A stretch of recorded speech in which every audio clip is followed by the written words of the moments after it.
Vote দিতে যাবেন একেবারে স্পষ্ট করে নন্দীগ্রামের বাসিন্দারা তারা বলছেন। আর এই নিয়ে রাজনৈতিক মহলের কি বক্তব্য, দিলীপ ঘোষের বক্তব্য আপনাদের সামনে তুলে ধরে। অন্যদিকে শঙ্কুদেব পন্থা এবং একই সঙ্গে সিপিএম নেতা রবীন দেব তিনি কি বলছেন শুনুন।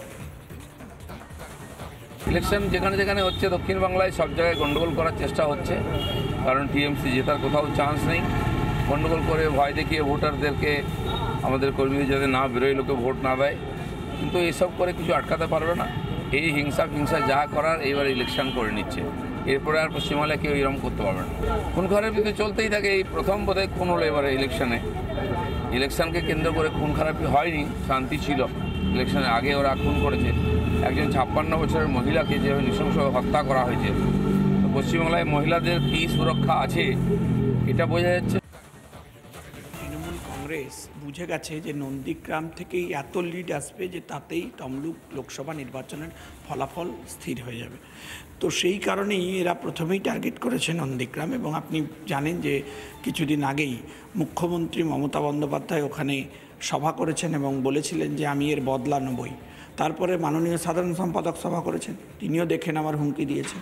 এই হুমকিতে তৃণমূল উত্তেজিত হয়ে গেছে। ওখানকার ওদের দেবুনাকে গুন্ডা আছে, ব্লকের দায়িত্বে ছিল, ওর নেতৃত্বে সব লোকজন গিয়ে আমাদের এসসি মা তাকে মার্ডার করে দিয়েছে।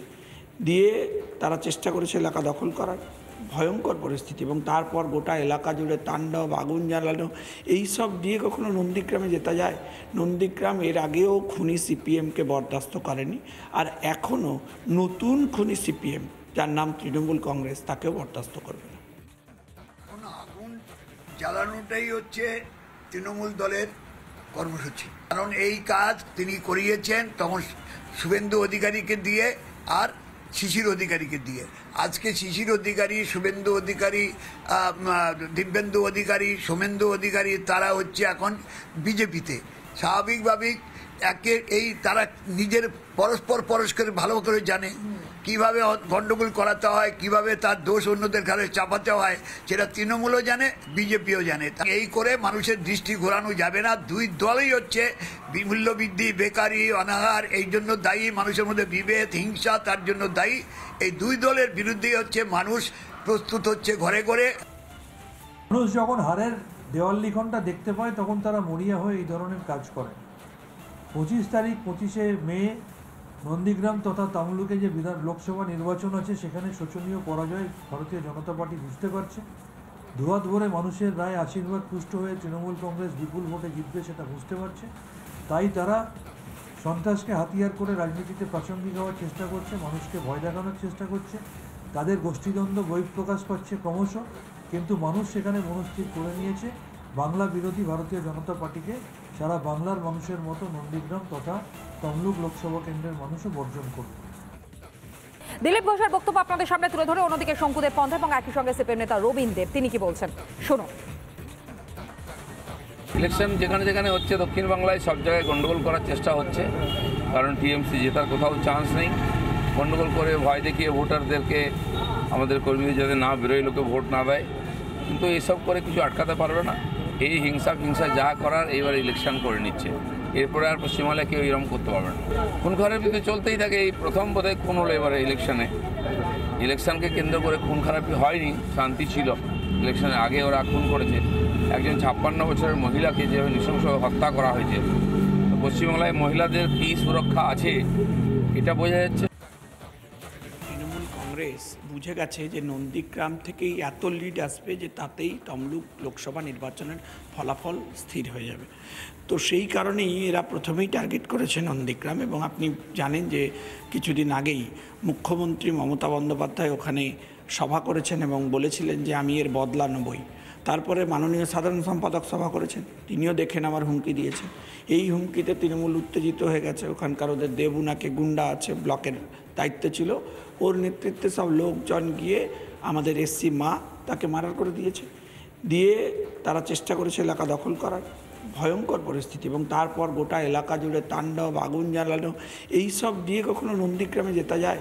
নন্দীগ্রাম এর আগেও খুনি সিপিএমকে বরদাস্ত করেনি, আর এখনও নতুন খুনি সিপিএম যার নাম তৃণমূল কংগ্রেস তাকেও বরদাস্ত করবে না।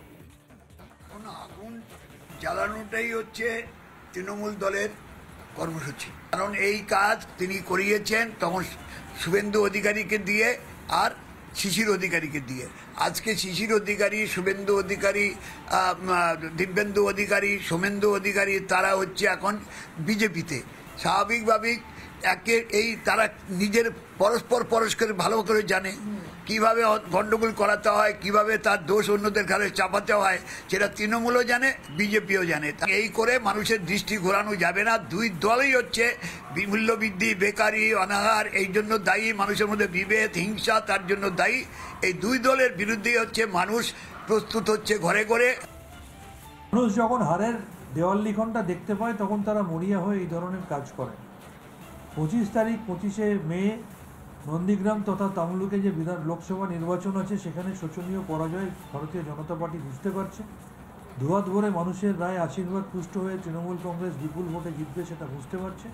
তাই তারা সন্ত্রাসকে হাতিয়ার করে রাজনীতিতে প্রাসঙ্গিক হওয়ার চেষ্টা করছে, মানুষকে ভয় দেখানোর চেষ্টা করছে। তাদের গোষ্ঠীদ্বন্দ্ব বহিঃপ্রকাশ পাচ্ছে ক্রমশ, কিন্তু মানুষ সেখানে মনস্থির করে নিয়েছে বাংলা বিরোধী ভারতীয় জনতা পার্টিকে সারা বাংলার মানুষের মতো নন্দীগ্রাম তথা তমলুক লোকসভা কেন্দ্রের মানুষও বর্জন করবে। দিলীপ ঘোষের বক্তব্য আপনাদের সামনে তুলে ধরে অন্যদিকে শঙ্কুদেব পন্থা এবং একই সঙ্গে সিপিএম নেতা রবীন দেব তিনি কি বলছেন শুনুন। ইলেকশন যেখানে যেখানে হচ্ছে দক্ষিণ বাংলায় সব জায়গায় গন্ডগোল করার চেষ্টা হচ্ছে, কারণ টিএমসি জেতার কোথাও চান্স নেই। গন্ডগোল করে ভয় দেখিয়ে ভোটারদেরকে, আমাদের কর্মীদের যাতে না বেরোয়, লোকে ভোট না দেয়, কিন্তু এইসব করে কিছু আটকাতে পারবে না। এই হিংসা যা করার এইবার ইলেকশন করে নিচ্ছে, এরপরে আর পশ্চিমবাংলায় কেউ এরকম করতে পারবে না। খুন খারাপের ভিতরে চলতেই থাকে। এই প্রথম বোধহয় খুন হলো এবারে ইলেকশনকে কেন্দ্র করে খুন খারাপি হয়নি, শান্তি ছিল।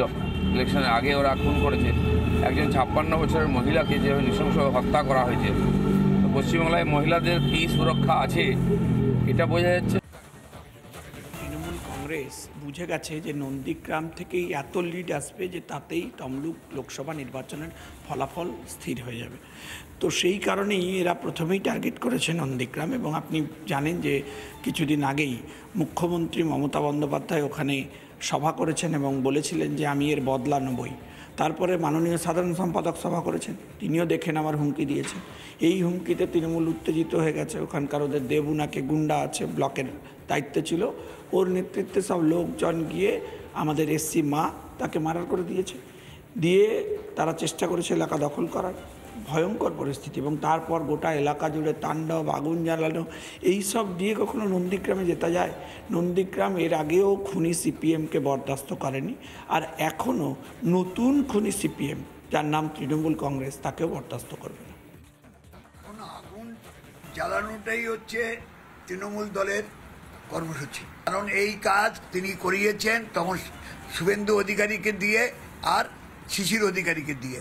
আজকে শিশির অধিকারী, শুভেন্দু অধিকারী, দিব্যেন্দু অধিকারী, সোমেন্দু অধিকারী তারা হচ্ছে এখন বিজেপিতে। স্বাভাবিকভাবেই তারা নিজের পরস্পর ভালো করে জানে কিভাবে গন্ডগোল করাতে হয়, কিভাবে তার দোষ অন্যদের ঘাড়ে চাপাতে হয়, সেটা তৃণমূলও জানে, বিজেপিও জানে। এই করে মানুষের দৃষ্টি ঘোরানো যাবে না। দুই দলই হচ্ছে মূল্যবৃদ্ধি, বেকারি, অনাহার এই জন্য দায়ী, মানুষের মধ্যে বিভেদ, হিংসা তার জন্য দায়ী। এই দুই দলের বিরুদ্ধেই হচ্ছে মানুষ প্রস্তুত হচ্ছে ঘরে ঘরে। মানুষ যখন হারের দেওয়াল লিখনটা দেখতে পায় তখন তারা মরিয়া হয়ে এই ধরনের কাজ করে। 25 তারিখ 25শে মে নন্দীগ্রাম তথা তমলুকে যে লোকসভা নির্বাচন আছে সেখানে শোচনীয় পরাজয় ভারতীয় জনতা পার্টি বুঝতে পারছে। দুহাত ভরে মানুষের রায় আশীর্বাদ পুষ্ট হয়ে তৃণমূল কংগ্রেস বিপুল ভোটে জিতবে সেটা বুঝতে পারছে। তাই তারা সন্ত্রাসকে হাতিয়ার করে রাজনীতিতে প্রাসঙ্গিক হওয়ার চেষ্টা করছে, মানুষকে ভয় দেখানোর চেষ্টা করছে। তাদের গোষ্ঠীদ্বন্দ্ব বহিঃপ্রকাশ পাচ্ছে ক্রমশ, কিন্তু মানুষ সেখানে মনস্থির করে নিয়েছে বাংলা বিরোধী ভারতীয় জনতা পার্টিকে সারা বাংলার মানুষের মতো নন্দীগ্রাম তথা তমলুক লোকসভা কেন্দ্রের মানুষও বর্জন করবে।